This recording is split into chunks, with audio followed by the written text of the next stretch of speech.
સતત બીજા દિવસે અમદાવાદમાં દીપડો દેખાયાની ચર્ચા તેજ થઈ છે। અલગ અલગ વિસ્તારમાં 4 જેટલા પાંજરા મુકાયા છે અંદર મારણ મૂકીને। એટલે સતત બીજા દિવસે દીપડાની શોધખોળ ચાલતી હોય એવી આ કદાચ પહેલી ઘટના છે અમદાવાદમાં। મોટાભાગે સંભાવના એ છે કે ઉત્તર ગુજરાત તરફથી એ દીપડો આવેલો છે, કેમ કે સાબરમતીની જે કોતરો છે ત્યાં દીપડાનું નિવાસસ્થાન માનવામાં આવે છે।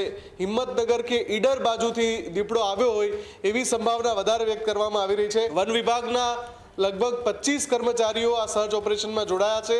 ડ્રોન સર્વેલન્સ પણ કરવામાં આવી રહ્યું છે કે ક્યાંય જો એની ભાળ મળી જાય તો એને પકડી શકાય।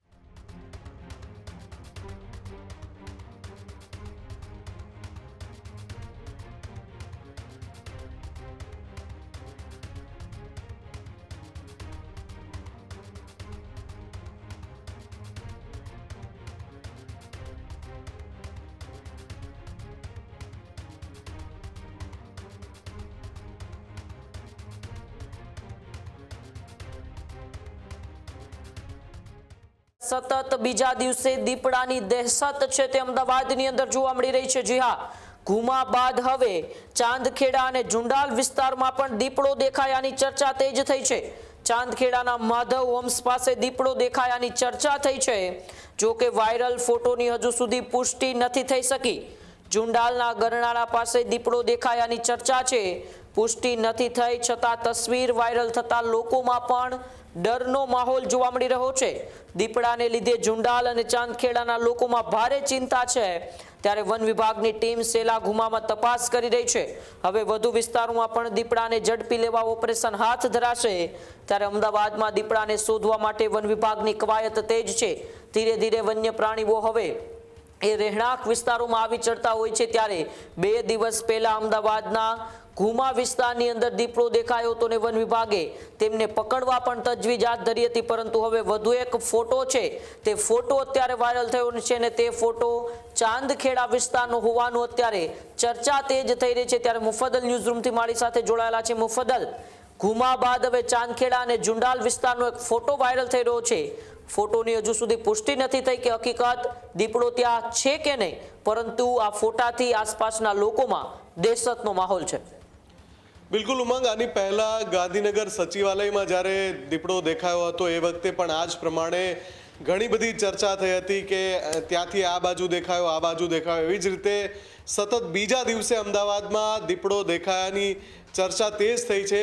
પહેલા દિવસે તો પુષ્ટિ થઈ ગઈ હતી કે ભાઈ ઘુમા વિસ્તારમાં એક મકાનની પાળી ઉપરથી દીપડો નીચે કૂદે છે અને પછી ત્યાં વન વિભાગની ટીમે જઈને સર્ચ ઓપરેશન કર્યું તો એમને પુરાવા મળ્યા કે દીપડો આવ્યો હતો, પગના નિશાન અને ત્યાં એણે જે મુરઘીનું મારણ કર્યું હતું એ પણ ત્યાં સ્પષ્ટ થઈ ગયું કે હા, અહીંયા દીપડો આવ્યો હતો।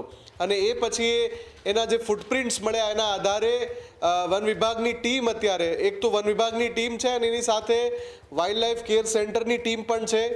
અલગ અલગ વિસ્તારમાં 4 જેટલા પાંજરા મુકાયા છે અંદર મારણ મૂકીને। અને એની સાથે સાથે ન માત્ર ઘુમા પણ શેલા, કાણેટી, સાણંદ આ બધા જ વિસ્તારોમાં સર્ચ ઓપરેશન ચાલી રહ્યું છે। એટલે સતત બીજા દિવસે દીપડાની શોધખોળ ચાલતી હોય એવી આ કદાચ પહેલી ઘટના છે અમદાવાદમાં। અને એમાં પણ સમાંતર એક ચર્ચા એવી પણ ચાલી રહી છે, એક ફોટો વાયરલ થઈ રહ્યો છે જે આપણે સ્ક્રીન પર બતાવી રહ્યા છીએ કે ભાઈ રાત્રે 2 વાગે કેટલાક મિત્રો જઈ રહ્યા હતા ત્યારે એમણે રોડ પર દીપડાને ક્રોસ કરતા જોયો અને એ ચાંદખેડા આસપાસનો ક્યાંકનો એ ફોટો છે જે વાયરલ થઈ રહ્યો છે।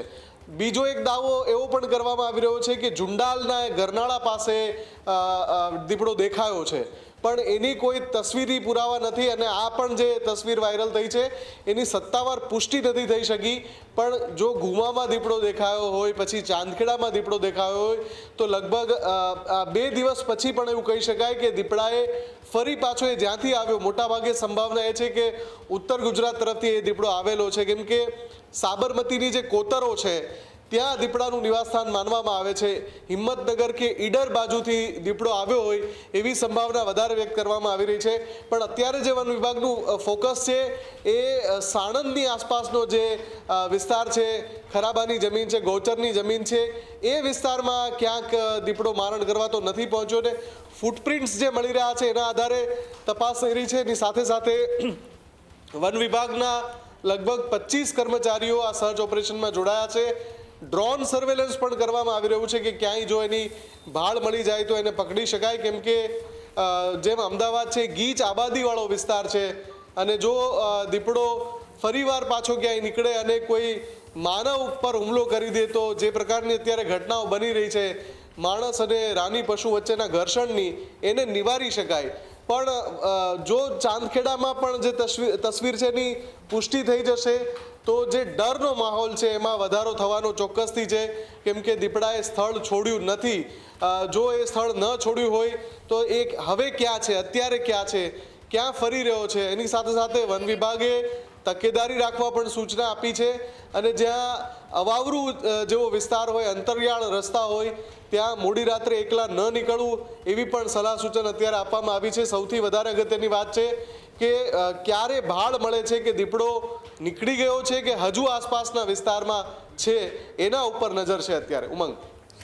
જી બિલકુલ, આભાર મુફદ્દલ અમારી સાથે જોડાવા બદલ. ખેડૂત ભાઈઓ છે ખેતરમાં ડ્રોન ઉડાવતા હોય છે ત્યારે આપણે એક પ્રશ્ન સતાવતો હોય છે કે જે આપણે અત્યાર સુધી જીપીએસ ટેકનોલોજી વાળા ડ્રોન વાપર્યા છે, જેથી કરીને મોબાઈલ ટાવર છે અથવા તો હાઈ ટેન્શન લાઈન પસાર થતી હોય, કોઈ વૃક્ષો હોય, ત્યારે જે જીપીએસ ટેકનોલોજી વાળા ડ્રોન છે એમાં ટકરાય અને ટ્રેસ થાય છે. પણ એગ્રીવન લાવ્યું છે જીએનએસએસ ટેકનોલોજી ડ્રોન, જેથી કરીને એ ડ્રોન છે એ કોઈ જગ્યાએ ટકરાય નહીં, પોતાની રીતે જ ડિસિઝન લે છે અને મૂવ થઈ જાય છે, જેથી કરીને જીએનએસએસ ટેકનોલોજી ડ્રોન છે એ વાપરવાનો આગ્રહ રાખો.